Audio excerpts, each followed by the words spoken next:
This podcast is part of the Deluxe Edition Network. To find other great shows on the network, head over to deluxeeditionnetwork.com. That's deluxeeditionnetwork.com.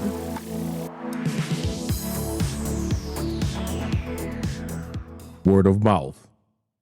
It can be dangerous.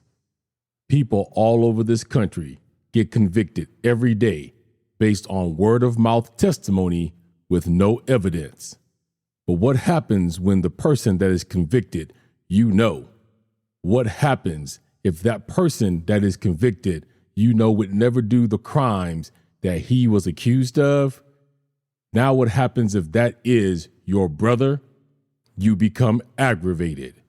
Join me as I talk with author Michael Sirois on this episode of True Crime and Authors.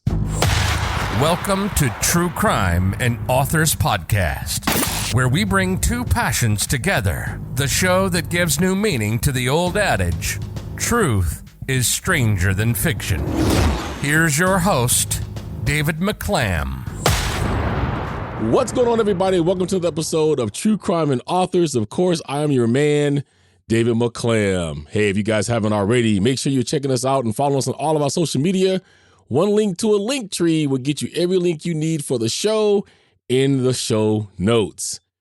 If you follow the show or if you've been paying attention to your calendar, you know it is yet again time for another author interview. And boy, do I have a good one for you today. Let me introduce to you who our guest is. He grew up wanting to be an actor or a writer or a drummer, all of which he pursued during high school and college, adding a 3-year stint as a radio disc jockey to the mix. He worked at a variety of odd jobs while paying his own way through college. In the late 1970s, armed with drama and English degrees, he taught creative writings, drama, and technology to Houston students for 23 years, but continued to act and write. In 2002, he accepted a position as a program manager for Rice University's Center for Excellence and Equity in Education, retiring in 2009 to write full-time. He is primarily a novelist, but has also dabbled in a variety of other works: poetry, short stories, plays, screenplays, and non-fiction. His published books include The Jagged Man, which will be republished in 2023, the If a Butterfly series, which is published in 2021, and Aggravated, the true story of how a series of lies sent an innocent man to prison, which is published in 2020. Aggravated is about Michael's brother, Steve Sirois, who was falsely accused of a horrific crime, sexual assault of a child, and was sentenced to 35 years in a Texas prison. The book, using court transcripts, affidavits, interviews, and a variety of other factual data, lays out a devastating portrait of an untruthful accuser, an overzealous prosecutor, a jury that made a deal to swap votes in order to gain a conviction, and the series of lies that led to that outcome. He is the author of Aggravated. Please welcome Michael Sirois. Michael, thank you for joining me today. Hi, a pleasure to be here. So before we start, I just want to say, is there anything else you want the audience to know besides the outstanding intro I just gave you with all of your bio here? That pretty much covers everything. I just want to say that this book was something that I had to write. I literally had no choice once I found out the situation my brother was in, and I'd love to talk about it. And any questions you have at all. Yes, guys. So we're going to talk a lot today about the book Aggravated. This is the reason I do true crime, is because of books like this. And as we get into it, you guys are going to want to go read it. So the first question I had off the top is, I believe in the back of Aggravated, you did state that you and your brother wasn't always close. What made you want to take up this fight for him at that point? Well, one of the reasons we weren't close is the difference in age. I'm the oldest brother out of a family of 6 kids. He was the youngest. So there were 14 years between us. And by the time I was leaving the house to go to college, he wasn't even a teenager yet. He was still 9 years old, I guess, at that time. my memories of him growing up, and I moved away at some point, so my memories of him were just as a little kid. That's, I didn't really know him as an adult at all, except for occasional little trips back and forth between Houston area where I live and a town that in the book I call Deep Springs, which is not the name of the real town, but the town in Central Texas where he lived. We talked occasionally, but I really didn't know him. And then suddenly I heard that he had this situation. I can relate to that because my wife is the youngest child by, I think, 22 years. So I married the brat of the family. Yeah, by the time she came along, her two sisters and brother had already married, had children of their own, and they were pretty much taking care of her. So I understand that huge age different dynamic. I've seen her go through it, so I totally understand that. You came out of the gate at the beginning of Aggravated, letting people know that you were biased, but you wanted everybody to know that and to pay attention, though, to not to that, but to what you were saying. Why was that important to point that out at the beginning? There are probably a lot of books or blog posts or other things of people whose loved ones have been accused of a crime and are claiming to be innocent. And so it's natural for a family member to want to defend their brother or their sister, their parents or whatever. I didn't want any of the audience to assume that just because I was his brother, that I was defending him with no valid reason. And so I needed to let them know that there was a family association, that I could have taken his side if I felt he was guilty and lied about it, but my search was for the truth. I really wanted to know what happened, and I wanted to know if there was a way that I could prove that my brother's assertion that he was innocent was actually true. And so that has been the main goal in the entire book, is to take everything that he was accused of step by step and prove that it didn't happen. When did you decide to write this book? And I think we know the why, but I'll ask the why. Yeah. He was accused in 2006. And I'm sorry, he was incarcerated in 2006. He was accused in 2004.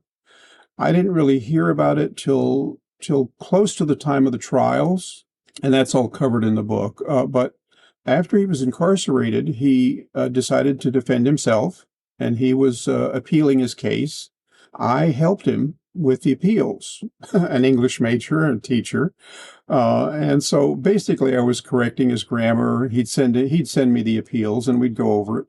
He knew a great deal more about the law than I did. At the time, I, as you said earlier, I'm primarily a novelist. I'm not a lawyer. I have no legal training. I was just doing what I could, taking a skill I had and trying to help him appeal his case. And as I began to read the trials transcripts, read his appeals, to go through all of this material, I started seeing things that just didn't make sense to me. First, my first idea actually was to write a novel. Write a novel about this trial and how crazy it was, and show the legal system the way it worked, or didn't work in some cases. And then I realized that I really couldn't do my brother any good by writing a completely fictional story that was simply based on a similar case. So I figured that I had to write the actual story as a nonfiction of what happened to him before the trial, during the trial, how it turned out, and why it turned out the way it did. And so somewhere around 2008 or 9, while he was still appealing his case, I pretty much decided by that time I was going to write the book. But it still took a number of years after that for me to be able to analyze all of this material. There's trial transcripts, there were interviews, there was all kinds of things that I needed to go through to be able to sort the facts from the non-facts. Well, let me be the first one to say this to the audience in case there's people out here, because I know in the beginning, some part of your book, I think it was right at the 30% point, you did make the statement of that you are sure that people had their own judgments already. They had already decided what they were going to think about the book before they opened it. And I know a lot of people's thinking, here's another guy writing a book about his brother who didn't do anything. But the thing is this. Your book is different because it was like opening up a briefcase from a lawyer. You had every transcript. You had every word that was said that you could get your hands on. You had all the comparisons all the times. You laid out perfectly, I think, the way you should have done it, which is exactly what you did, the case before you wanted to talk about, now let me tell you why Steve is innocent. And if you guys read this book, you're going to get the same thing I got, because when you start breaking down certain things, especially about Hannah, the track meets, number of people that was supposed to be there, the bathroom, the way she changed her story 3, 4, 5, 6 times, and you actually analyze that and you break it down, it is totally, you cannot turn away from it. I don't know why Steve doesn't have a new trial now just based on your book. There are a lot of reasons why. In fact, he's finished with his appeals. He can't appeal it any higher. He appealed it twice to the Supreme Court, got a hearing both times. Nothing came of that. I explain in the book pretty clearly what that is, and I don't know how much detail you want to go into on any of this stuff, but I'm glad to talk about any of the different aspects of it. And so he's in prison. He's going to be in prison until he comes up for parole, which is a couple of years from now. And he still may not get out at that point. It's very unusual in a case that has an aggravated charge on it for anybody to be released the first time they come up for parole. They have what they call a set aside. They'll look at your case, but they'll usually push it off for another few years. And then you get to try your parole again. The other thing, too, that's typically been very common is that if you are accused of a crime and you don't admit to your crime and show remorse, parole boards are really reluctant to grant parole. And Steve has steadfastly said that he is innocent of the charges, that he didn't do what he was accused of. And for him to admit the crime just to get out would be a lie, and he won't do that. Yeah, because, of course, admitting to that crime adds extra thing to him now. He's probably going to have to register as a sex offender. He'll always be known as the man who raped Hannah and did nothing. So I totally agree with him not doing that. I wish that law would change to where people don't have to admit that they're guilty, that the parole board would have people go out and do research like you did and say, hey, there's a probability. I mean, I don't want to get too deep in. I want people to read your book, but I know through Steve had all kinds of tests, right, to prove that he wasn't a sexual predator, prove that he wasn't a psychopath. I mean, these things should be easy to say, okay, maybe we made a mistake. Let's get this man out of prison, because he spent a lot of years there. There's a test called the penile plethysmograph test that is administered to sex offenders when they get out of prison, along with a whole battery of other tests, to determine his risk to society, risk of reoffending, whether it's safe to let him out, basically. Steve had heard about this test and knew that they administered them to sex offenders when they were released. And he decided that he wanted to take these tests in advance of the trial. He hired a person in Dallas that actually runs most of the tests for the state of Texas. And he took a whole battery of psychological tests and other tests, and this one test that actually measures whether you get aroused when you're shown certain pictures. That's literally what the test does. The test showed that he had an interest in adult females, but not in underage females. It's not admissible in court because it's just like a lie detector is not admissible in court. He couldn't use it in the trial. I think it gave him some satisfaction to be able to say that, hey, look, I'm not this guy. So after all this time and all these years, you still decided to change all the names in the book. Why did you decide to do that? Good question. I had a bit of concern for a while about being sued for libel. I'm retired. I'm on a fixed income. That would be quite a burden for me to have to hire an attorney and go to court with that. I have no doubt that a trial for libel would come out in my favor in this case. But just having to go to court, I thought I'd avoid that. At some point, I was investigating the trial, going back to this town that I call Deep Springs, talking to various people, attorneys and police, and some friends of my brother's accuser. Had a very interesting conversation with someone who talked to her just before she made the accusation. And I won't reveal what that is. It's in the book. You can read it. As I was driving home back from Central Texas back to Houston, I got a phone call on my cell phone from the girl's mother. And she and I had a lengthy conversation. I've got it all on tape about what she thought I was trying to do, that I was trying to railroad her daughter. I think the mother really believes that her daughter did have something happen to her.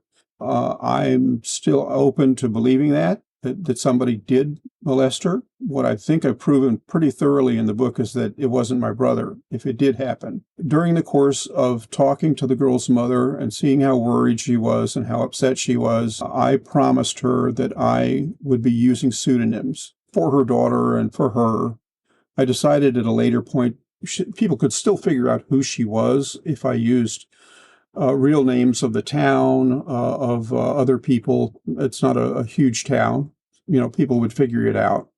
So I determined that other than my brother and his family, I was going to change the names of everybody else, every town, every business, everything that could possibly connect her.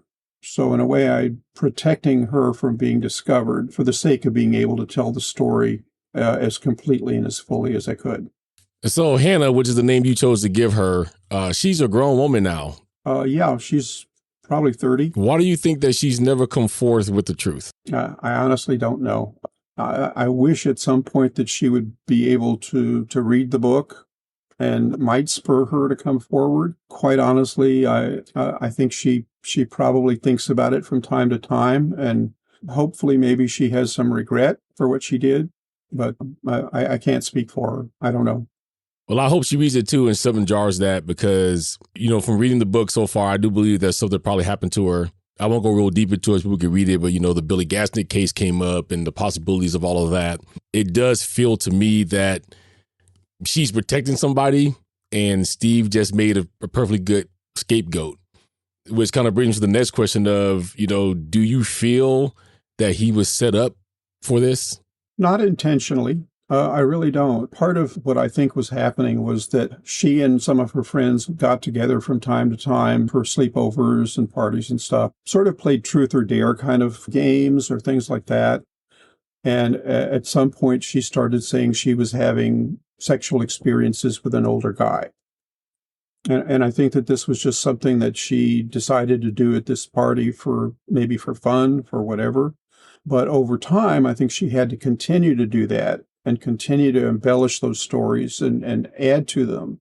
At some point, she was faced with a situation where she and the other members in her school were invited to talk to a person if they had ever been abused. She must have felt her friends' eyes turning toward her because of these stories she'd been telling. This is my theory. I have no proof that that's actually the reason she did it, but it's the one thing that makes real sense to me is that she felt pressured to tell this lie to an adult. And the adult naturally counseled her to go to the police with it. Well, there is one part where you break down, I'll probably say it wrong, I think it's voir dire, about how jury selection is done in the jury. I want to read a quick excerpt because this kind of hit home to me, and I kind of tell you a quick story about that. You were talking about the biases because of all the rumors, things that was going around. You said, I hope to be able to show you in the jury stuff chapter how only one or two members of a jury with a mindset like that could have swayed the other jurors into trading votes. Possible violation of the judge's instructions may have made decisions that sent Steve to prison for 35 years. We'll cover that in the next section, the trials. I've been jury foreman on the jury twice. The last one that I was on here in California, this resonated with me because it was a trial of a young man who had got the police called on him from a hotel because he was supposedly barbecuing outside and he shouldn't have. And the cops came and they got into a big scuffle and they supposedly found drugs on him and the whole nine. The problem with this whole trial was the police was clearly lying because there was two cops that had showed up, but one cop told a different story than the second cop, and his defense attorney was twisting her up all the way around to where any person on the jury that's reasonable minded would have said, these cops are lying. We're not saying he's innocent, but based on what we're supposed to be here to determine, these cops are clearly lying. Long story short, the trading vote thing came up because the fact that me and another lady were the only two African-American jurors on the panel. This guy was a white guy. The rest was white jurors. And one person just said, well, let's just vote him guilty because it's Easter time. I don't want to be stuck here next week and I got to get home to my Easter ham. And me and the other lady was like, are you serious right now? So you got this dude that is facing 10 to 20 years of his life in prison and you just want to throw him away because you want to go and you want to eat Easter ham. And we both said, we can't do that. So we were hang it. So basically what ended up happening was the judge was like, okay, we're coming to the final hours. We're going to be closed for Easter. They all just decided to vote not guilty because of that. And it was appalling to me. And when the attorneys came and talked to me, because they always came, the judge like, you can say whatever you want. I was like, it's appalling that your client almost went to jail. I said, if it wasn't for me and this other lady, he would have went to jail because they wanted to go and spend time with their family for Easter. Even though there was nothing hindering them from doing that, they would just had to come back next week. So I totally can see how a jury member who has an agenda can just throw your whole case. I have a nearly identical story to that. I was on a jury. The one and only time I've been called for jury duty hundreds of times, it seems like. When you're a teacher, they seem to call you all the time. But I was on a jury, and it was a statutory rape case. The guy was 19, the girl was 13. They were hanging out. The mother caught them, and the mother brought this suit. Once we were on the jury and we were impaneled, the judge, before any evidence was presented even, said, I have a letter here from a psychiatrist that has examined the defendant. And I want the jury to take this letter, go into the jury room and deliberate and determine whether or not this person is fit to be tried right now. And that's basically what the letter said, was that he'd examined the defendant. He didn't think he was fit to be tried. That was the only evidence we had. So as soon as we got into the jury room, there were 4 or 5 jurors that were saying, well, let's string this guy up. Let's get him off the street. I and a couple of other people said, wait a minute. That's not what we're here for. We have instructions from the judge to examine this letter. And that letter is our only evidence. Regardless of what you think about the person or what he might have done or didn't do. And so it took 15 or 20 minutes of discussion before everybody agreed that, yeah, okay, this is our evidence. We need to go back and tell the judge that you might try him at a later date, but you cannot try him now based on this evidence. And I think that juries, too often, there are jurors that go into a case with their mind already made up, just try to force their will on the rest of the jurors. And I won't go deep into that because I want people to read that, but he does break this whole thing down, even down to a point that there was a lady that wanted to get on for her own reasons. And it is a fascinating part of that read because I think it also, as society, shows us the kind of people that sometimes we deal with and don't know because they lie just to get on the jury so that they can have some kind of effect with that. Yeah, it's scary. Do you feel like, after he was accused or before he was accused, for whatever reason, that there was a bias against Steve beforehand? It wasn't a bias I was aware of because, like I said, I didn't have that much contact with him. But once I was able to go up to Deep Springs and interview people and talk to people, plus listen to a great deal of tape-recorded interviews that the investigator did, I was able to see there was a suspicion that Steve had been connected to a previous case, which was totally unrelated to this case. This person raped and murdered his daughter. his stepdaughter, and he was eventually executed for it, actually, because of lies that the family of this person was trying to blame this murder on other people. My brother was one. The girl's uncle was one. They had several people that they tried to pin this murder on instead of this guy. Because of that, there was sort of a residual feeling out there in the community that Steve might have had something to do with this. And so, yeah, even before he was accused of this and before the trial happened, there were people that suspected that he was at least shady or something like that. It's interesting that a book about this murder trial came out just about the time that Hannah started telling these stories about her fooling around with this older guy to her friends. Yeah, and you do show that connection very well in the book between the two books, which you gave the book also that you're talking about a different name. I know that's because if you can figure out that book, you can probably figure out who everybody else is. You went to great lengths, even to the point of having your own webpage about Aggravated. You gave us all kinds of graphs. You know, there's various different links if you read it digitally, especially, that you can click and go see, like the courtroom, the bathroom. How many hours, days, or weeks of research did you put into this book? Well, I made a lot of visits to the locales. I took a lot of photographs, did some measurements in some cases and things, so I could be very accurate about the things that I was going to say in the book, because I didn't want there to be any doubt about what I was saying. You know, I did a lot of investigation over the space of 5 or 6 years. I made a number of trips up there. It's about 180, or I guess closer to 200 miles away from where I live now. So I made trips up there and spent a weekend usually, and then came back.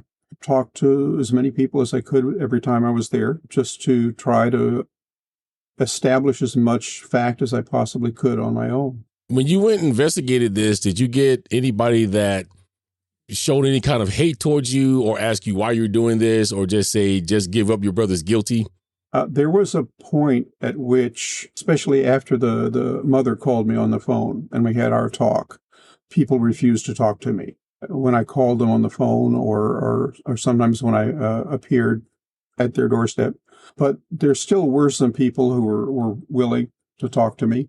A lot of people were very cooperative. In every case possible, I audio taped my conversations with them so that I would have an accurate, complete record. I didn't want to leave any stones unturned if I could. Now, you make it very clear in the book, too, that your brother's no angel, that he's made a lot of mistakes in his life. Other than what you wrote in the book, just on your personal convictions, why do you feel 100% that he's innocent? When I first heard about this, I was willing to believe either way. People are human. They make mistakes sometimes. This is a pretty horrific thing to make a mistake about, you know, and it didn't seem to me that my brother was the kind of person that could do that. But again, I had not had that much contact with him for, decades, really. I'm 76 now. This happened to him when he was in his 40s, mid-40s.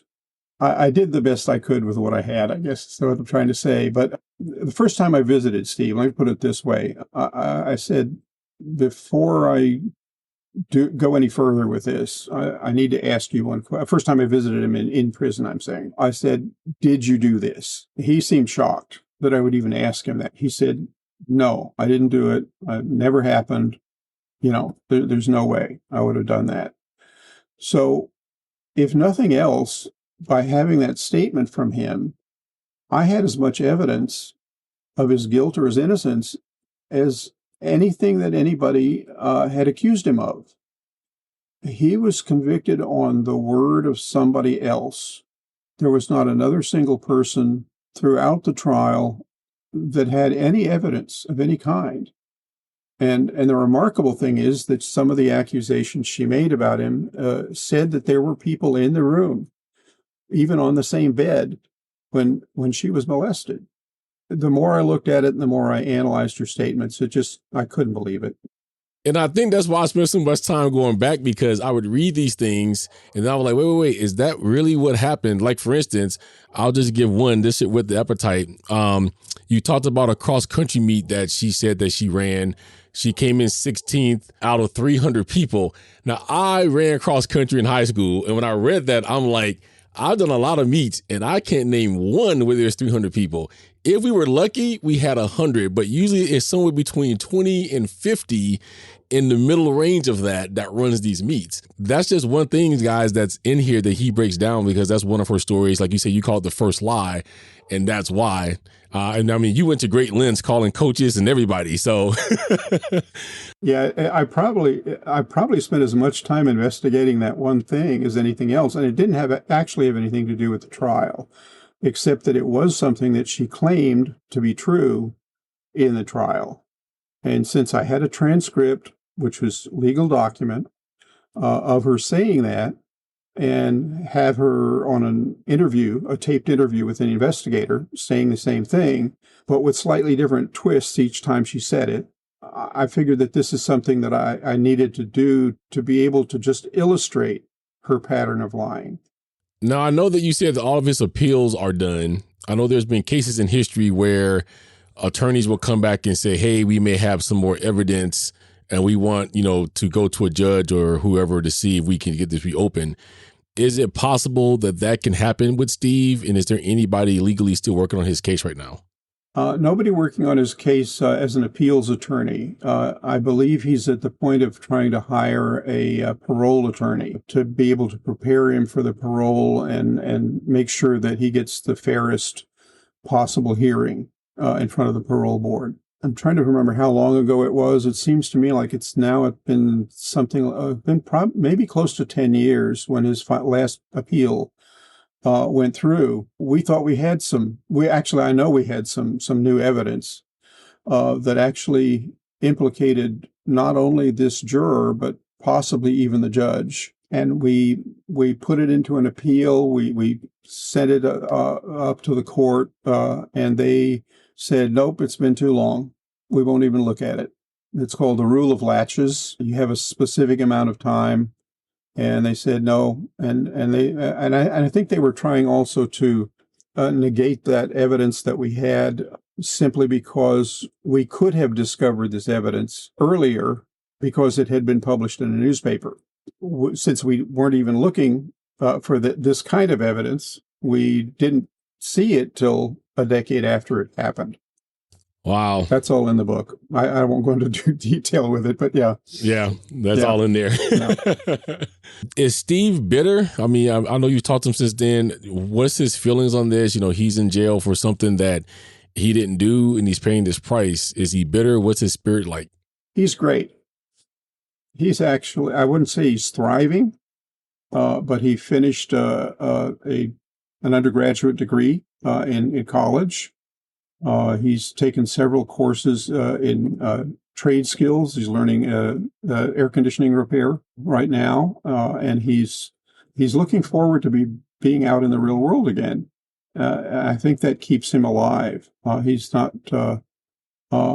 bitter about it. I think he wishes it never had happened, but I think he knows that that's not going to do him any good. So he's kept his spirits up.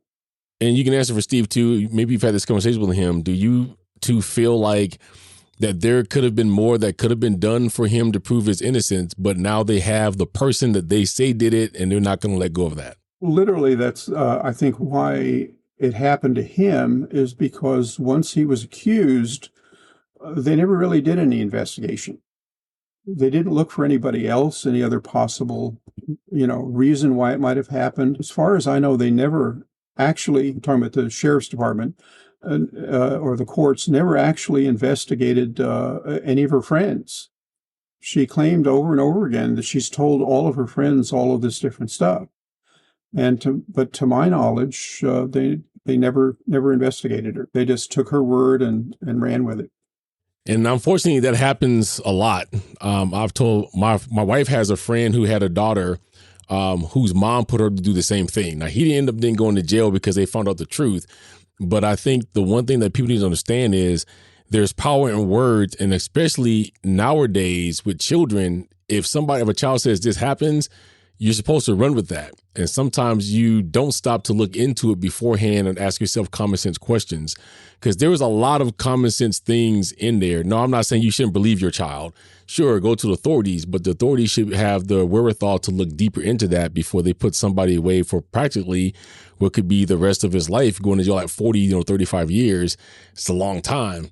Don't know where it's going to be. And I understand, that a lot of things happen in his life. I won't go into that because it's in the book, since he's been incarcerated. If he's in good spirits and not bitter, he's a better man than me, because I think at some point I would be, right? I have family members I haven't seen, probably kids growing up, things like that. And I'm locked in here with something I didn't do. So, I commend him on that, being in the situation that he's in. What do you want people to take away from Aggravated? The system doesn't always work the way it's supposed to. If you ever find yourself being accused of something, make sure that you have a way to prove you didn't do it. I don't know how you do that. But today, I guess with our smartphones following us around and tracking all of our moves, it's probably a lot easier than it was back in the early 2000s.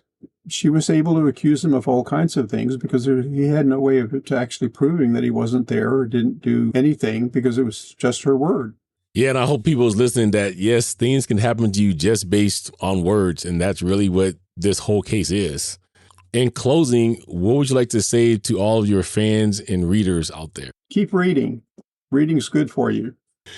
Well, Michael, I thank you for joining me today. It has been enlightening. I would love to have you back. I'm going to complete the book. I'm really deep into it now, and we have some of the people reading here. I'd love to have you back, as you get updates. We'll also have you back to talk about some of your other great books that you have out there. But I really appreciate you coming on the show, and you have an open invitation anytime you want to come back. Thank you. It's been an honor. I am still writing, so I will have more books out in the future. Hopefully they're not going to be nonfictions. They're novels. But, I'll get back in touch with you later. All right. Sounds good. All right, everybody. That was the incredible Michael Sirois. You can get his book right now, Aggravated, on Amazon. And if you have Amazon Kindle Unlimited, you can get that under your subscription, so you have no reason not to read it.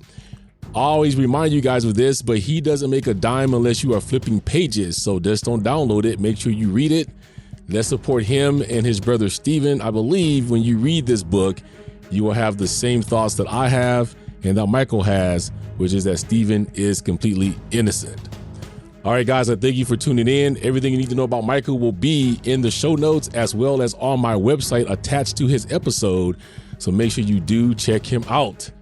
All right, so hope you guys are being good out there. And always remember, always stay humbled. An act of kindness can make someone's day. A little love and compassion can go a long way. And this is the podcast where two passions becomes one. I'll catch you guys in the next one. Thank you for listening to True Crime and Authors. Don't forget to rate, comment, and subscribe. Join us on social media. On Facebook at True Crime and Authors. On Twitter at Authors True. On YouTube and TikTok at True Crime and Authors. And email at truecrimeandauthors@gmail.com. Cover art and logo designed by Dazzling_Ray from Fiverr. Sound mixing and editing by David McClam. Intro script by Sophie Wild from Fiverr. And I'm the voice guy, your imaging guy from Fiverr.